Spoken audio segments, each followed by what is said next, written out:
Yeah, it's just kind of who I am. I want to pour into my team as much as possible, and I'm pretty in tune with my body. I can read a room pretty well, and so when I see we're lacking a little bit, you got to step up. But if we're good, you're just there to encourage and give people confidence. From the moment Sophie Cunningham landed in Indiana, everyone thought they had the story figured out. The league labeled her the protector, fans called her the enforcer, and headlines screamed that the Fever finally found someone tough enough to shield Caitlin Clark from the non-stop hits that followed her everywhere. But what Cunningham eventually revealed made all those surface-level assumptions feel almost laughably simple. This move wasn't a reaction to Clark's rookie season. It wasn't a convenient roster fix or a front office strategy thrown together after a few rough games. This connection had roots, deep ones, stretching back years before Clark ever put on a Fever jersey. And when the truth surfaced, it exposed a story far bigger than a trade. Because behind the scenes, long before Indiana made their move, Cunningham was already setting the stage for a partnership she believed in long before the rest of the world even realized it was possible. When Indiana pulled the trigger on the February 2025 trade, the entire league felt the impact immediately. It wasn't just another mid-season adjustment, it was a message. After months of watching Caitlin Clark get knocked around, blindsided on screens, shoved on drives, and sent to the floor without so much as a whistle, the Fever finally decided enough was enough. Clark's rookie season had turned into a highlight reel of uncalled hits, and every fan who watched her play knew the pattern wasn't slowing down. Indiana didn't just need scoring or shooting, they needed someone who would step into the fire without flinching. So when the news broke that Sophie Cunningham was leaving Phoenix and heading straight into Clark's orbit, the reaction was instantaneous. The Fever had officially found their enforcer. But buried beneath all the analysis and hot takes was something almost everyone missed. This move didn't come out of nowhere. It wasn't random, it wasn't convenient, and it definitely wasn't accidental. Cunningham wasn't just being assigned a job, she had already positioned herself for it long before the trade became public. And once you understand the timing of everything that followed, the trade suddenly looks a lot less like a front office decision and a lot more like the first step in a plan that had been quietly unfolding for months. Long before Sophie Cunningham became the league's most talked about protector, the signs of who she'd become were already written into her childhood. She wasn't the kid who eased her way into sports, she dove in head first.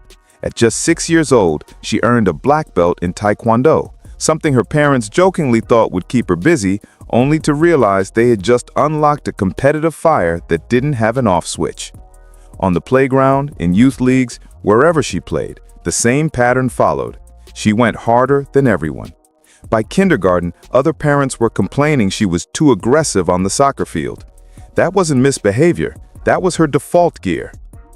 By high school, she wasn't just dominating basketball. She stepped in as a football kicker when her team's starter went down, calmly drilling kicks in front of packed crowds like it was the most natural thing in the world. Nothing about her athletic path was typical. She gravitated toward challenges most players avoided, leaned into pressure instead of away from it, and carried herself with the kind of edge that separated her from every other kid her age. These early years didn't just shape her personality, they built the foundation of the enforcer mentality she later became known for. The toughness didn't appear overnight. It was trained, tested, and sharpened through years of being the one who never backed down, never softened up, and never apologized for playing hard. And that fire, born when she was barely old enough to tie her shoes, would one day become the exact spark Caitlin Clark needed at her side. By the time Sophie Cunningham arrived at Missouri, she wasn't just another recruit, she was a storm waiting to hit the SEC. From the moment she stepped onto the court, her game demanded attention. She scored relentlessly, attacked rebounds with a fearlessness that didn't match her size, and carried herself with a confidence that made opponents uneasy long before tip-off. Her numbers backed it all up. 4 straight NCAA tournament appearances, 129 career starts, and a scoring legacy that carved her name into Missouri history. She wasn't padded by hype or protected by reputation. She built her resume possession by possession, often with entire arenas rooting against her. And that's where the villain label began to take shape. It wasn't because she played dirty, it was because she played with a level of intensity that blurred into intimidation for anyone standing across from her. South Carolina crowds booed her every time she touched the ball. Opposing fan bases picked her apart online, calling her petty, extra, too physical, too emotional. The more noise they made, the sharper her focus became. She never toned it down. She never watered herself down to make the game more comfortable for anyone else. If anything, the backlash only fueled her. She embraced being the player people circled on scouting reports, the one opponents complained about, the one arenas tried to rattle. And while the outside world painted her as a disruptor, her teammates saw her differently. They saw the leader, the engine, the player who showed up every night with the same fire no matter who was watching. Missouri didn't just shape her game, it hardened her mindset. She learned how to carry a target on her back with zero hesitation, how to flourish when crowds wanted her to crumble, and how to turn criticism into fuel. Traits that would later make her the perfect ally for a rookie who stepped into the WNBA with the brightest spotlight the league had ever seen. Sophie Cunningham's 6 years in Phoenix were nothing like the fast-track stories you hear about rising stars. She entered the WNBA as a second-round pick. No guarantees, no promises, and no safety net. Phoenix drafted 3 rookies that year, and Cunningham was the one who almost didn't make the final roster. But injuries to veterans opened a small window, and she treated that window like it was her only shot to stay in the league. She ran the floor until her legs burned, boxed out players bigger than her, and defended with a stubbornness that made coaches look twice. Her shot didn't fall early, but her effort never dipped. And then came that breakout night against Indiana when everything clicked and Phoenix suddenly realized they had a fighter on their hands, not just another rookie hoping to survive. From there, her role grew through sheer persistence. She earned her minutes the hard way, diving for loose balls, taking charges, and hitting the kinds of shots that flipped momentum in a heartbeat. By 2022, she wasn't the player clinging to a roster spot anymore. She was the player opponents circled on film sessions because ignoring her meant getting burned. She dropped a career-high 36 on Minnesota, draining 7 threes and swiping 5 steals in a performance that screamed she belonged. She delivered clutch buckets when Phoenix needed the most, from playoff daggers to late-game threes that broke opponents' confidence. Natasha Cloud summed it up perfectly. Cunningham's value didn't always show up on the box score because her impact lived in the hustle, the screens, the switches, the energy swings. But her toughest education came from the person she spent years backing up, Diana Taurasi. Being behind DT meant waiting longer for minutes, but it also meant learning from one of the most ruthless competitors the sport has ever seen. Taurasi taught her how to stay ready, how to keep a fire burning even when you're not on the floor, how to play with a chip big enough to carry you through the worst stretches of a career. By the time Cunningham carved out her place as a starter, she wasn't just a shooter or a hustler. She had become the type of role player every contender dreams of. Versatile, relentless, and absolutely fearless in the moments when games are decided. 6 years in Phoenix didn't just prepare her for the next step. They sharpened her into exactly the kind of player Caitlin Clark would soon need beside her. The moment Sophie Cunningham truly stepped into the national spotlight came on June 17, 2025, a date that spread across social media faster than the clip itself. Indiana was locked in a tense matchup against the Connecticut Sun when an already heated exchange suddenly crossed a line.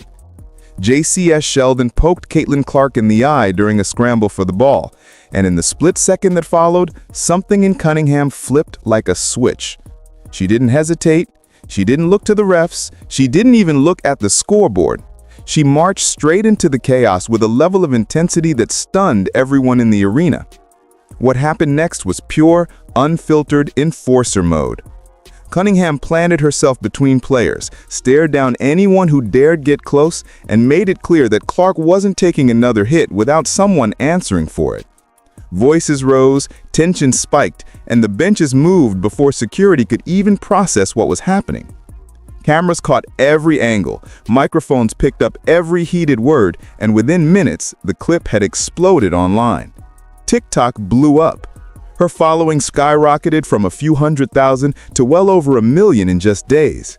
Her jerseys vanished from shelves as if the entire country suddenly decided they needed one. Sports networks replayed the confrontation non-stop, turning a single moment into a league-wide conversation. People weren't tuning in just for Clark anymore. They were watching for the person who stepped in front of the fire. Cunningham had become the symbol of protection, toughness, and attitude, all wrapped into one viral moment. But as massive as that reaction was, it wasn't the beginning of her loyalty to Clark. It was simply the moment the rest of the world finally saw what had been building behind the scenes for a lot longer than anyone realized. Cunningham's reputation as Clark's protector didn't stay confined to the hardwood. It followed her into the political corners of the league, where most players tend to stay quiet. The turning point came when reports began circulating about private league meetings, conversations where, according to multiple players, Commissioner Kathy Engelbert allegedly suggested that Caitlin Clark should feel grateful for the platform the WNBA provided her. The comment sparked immediate backlash online, but it was Sophie who took that frustration and blasted it into the open. She went to Instagram and posted what instantly became one of the most talked about messages of the season, calling the commissioner delusional and accusing the league of misunderstanding the very player driving its momentum. Whether fans agreed or not, the reaction was enormous. Cunningham backed her frustration with hard numbers that couldn't be ignored. Clark appearing in nearly every million-viewer broadcast during her rookie year. The league's multi-billion-dollar media deal emerging in the wake of her arrival, and skyrocketing ticket and merchandise sales that lined up almost perfectly with her debut.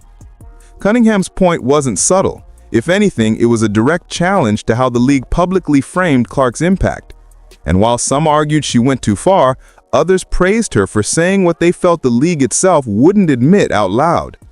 What made the moment even more explosive was how personal it felt. Cunningham wasn't speaking as a random observer. She was speaking as the veteran who had watched Clark take hit after hit on the court, watched the whistle stay silent, and watched the pressure stack up with every game. She saw the scrutiny, the physicality, the spotlight, and the silence surrounding it. So when she spoke up, she did it with the kind of conviction that only comes from someone who isn't afraid of consequences. Cunningham had already proven she wasn't interested in being politically correct. She wanted transparency, she wanted accountability, and she wanted the league to recognize that its biggest star wasn't the one who owed gratitude, it was the one providing it. But even this bold stand didn't fully explain why she was so invested. It simply raised a bigger question the league hadn't considered.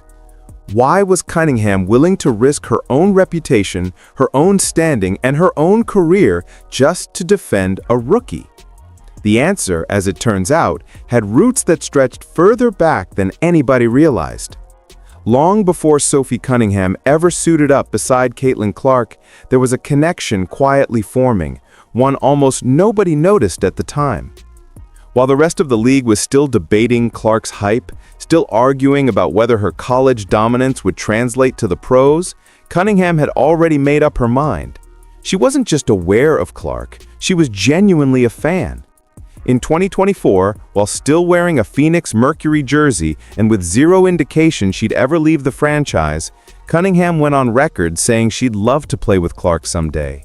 It wasn't a rehearsed media line or a polite compliment tossed into an interview.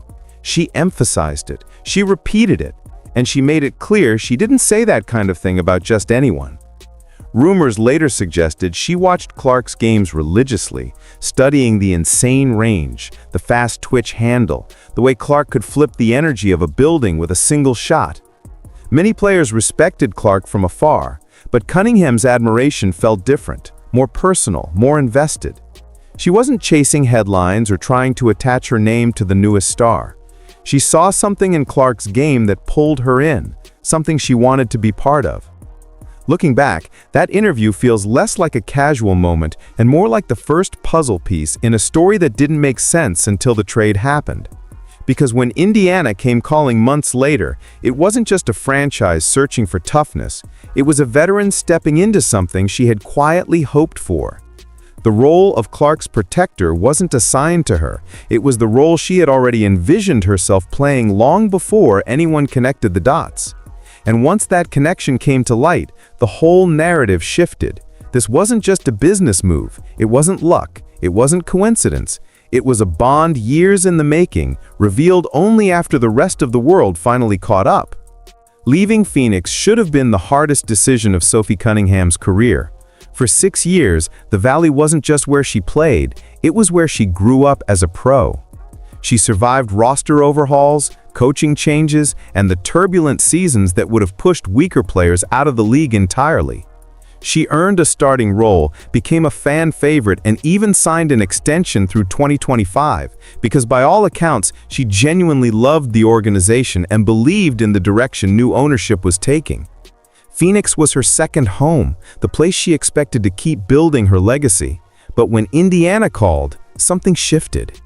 Reports suggested that Cunningham didn't hesitate the way most veterans would when leaving a comfortable situation. Instead, she seemed energized by the opportunity. The idea of joining Clark, someone she had openly admired long before trade talks, gave the move a personal pull that typical contract decisions don't usually carry. For other players, leaving a team they love might feel like a betrayal or a risk. For Cunningham, it felt like alignment. She wasn't running from Phoenix, she was running toward something. Speculation around the league hinted that the Fever saw her not only as a tough, versatile guard, but as the exact player Clark needed beside her. Someone experienced enough to absorb the pressure Clark couldn't speak on yet, and bold enough to challenge the physicality that had followed Clark from the moment she entered the league. And Cunningham didn't just understand that role, she embraced it. She'd lived years of being labeled aggressive, emotional, too intense. Now, finally, those traits had a purpose larger than herself. So when the trade finally happened, it wasn't shocking that Phoenix fans felt blindsided. Cunningham had called the city her family. She had invested years of her career there. But the truth underneath the headlines was simpler and more powerful. The chance to play with Clark was the one opportunity that outweighed everything else. It wasn't about money, it wasn't about status. It was about stepping into a partnership she believed in before the rest of the world realized it was even possible. And once she made that choice, there was no going back. Just when it seemed like everything was finally aligning for Sophie Cunningham and Caitlin Clark, the season took a turn that neither of them could have prepared for. All that momentum, all the chemistry, all the fire they had built together, it stopped in an instant. Cunningham was the first to go down. In a game against Connecticut, Bria Hartley stumbled and crashed into her leg, and the moment Cunningham hit the floor, every fan watching knew something was wrong. The diagnosis confirmed it, a torn MCL. Her season was over. The role she had fought years to step into disappeared overnight, leaving her to announce the news through her own podcast, voice shaking, frustration obvious, heartbreak impossible to hide. She had waited so long to stand beside Clark, and now she had to watch from the sideline instead. Then came the second blow. Later in the season, Clark suffered an injury of her own, ending her rookie year early and shattering any chance the Fever had of showing what their new duo could truly be. Two players built for big moments, two competitors who carried a spark that fed into each other's energy, suddenly reduced to street clothes and support roles. The league felt the loss instantly. Fans started asking the questions nobody wanted to say out loud. What if they had both stayed healthy? How far could they have pushed this team? What kind of chaos could they have caused in the playoffs? But beneath all those questions sits an even heavier one that shapes what comes next. Cunningham is now a free agent. She's not promised to return to Indiana. The alliance that felt destined, the partnership that looked unstoppable, is suddenly surrounded by uncertainty. Reports haven't revealed her next move. Fans are split between hope and fear. And even though both players have voiced nothing but respect and admiration for each other, the reality is simple. The WNBA is unpredictable, and loyalty gets tested when contracts expire. What started as a partnership built on toughness, chemistry, and a shared fight against the pressure surrounding Clark may now be facing its biggest challenge yet, whether they'll even be teammates again when the next season begins. The story that once felt like the start of something unstoppable now hangs in a place no one expected, a crossroads where the future is completely unclear and the next move could rewrite everything. In the end, the story of Sophie Cunningham and Caitlin Clark isn't just about an enforcer and a superstar. It's about two players whose paths collided at the exact moment they needed each other most. What looked like a simple trade transformed into something deeper, something built on respect, loyalty, and a connection that started long before either of them admitted it publicly. Cunningham didn't step into Clark's life because the fever needed toughness. She stepped in because she believed Clark was worth fighting for. Before the media deals, before the sold-out arenas, before the pressure swallowed her rookie season whole. She saw a generational talent coming, and she wanted to stand beside her, not behind her. And Clark, in her own way, embraced that presence. The jokes, the golf outings, the easy chemistry, they weren't for the cameras. They were signs of a bond that felt natural, almost inevitable, like two competitors who instantly understood each other's fire. Together, they created a spark that reshaped Indiana's identity, even if the full version of their partnership lasted only a short stretch before injuries cut it short. Now the future hangs somewhere between hope and uncertainty. Cunningham's free agency leaves a question mark the league can't ignore. Will she return and continue the role she carved out so fiercely, or will this partnership become one of the biggest what-ifs in recent WNBA history? Fans can speculate, insiders can analyze, but the truth is simple. Nobody knows what comes next. What we do know is that the story isn't finished. Not for Clark, not for Cunningham, and not for the connection that changed both of their careers in ways nobody saw coming. If they reunite next season, the league will feel it. If they don't, this brief but electric pairing may go down as one of the most intriguing partnerships the WNBA has ever seen. One built on courage, conviction, and a kind of loyalty that doesn't come around often. Either way, the impact is already written, and whatever happens next might shape the future of the league far more than anyone realizes right now.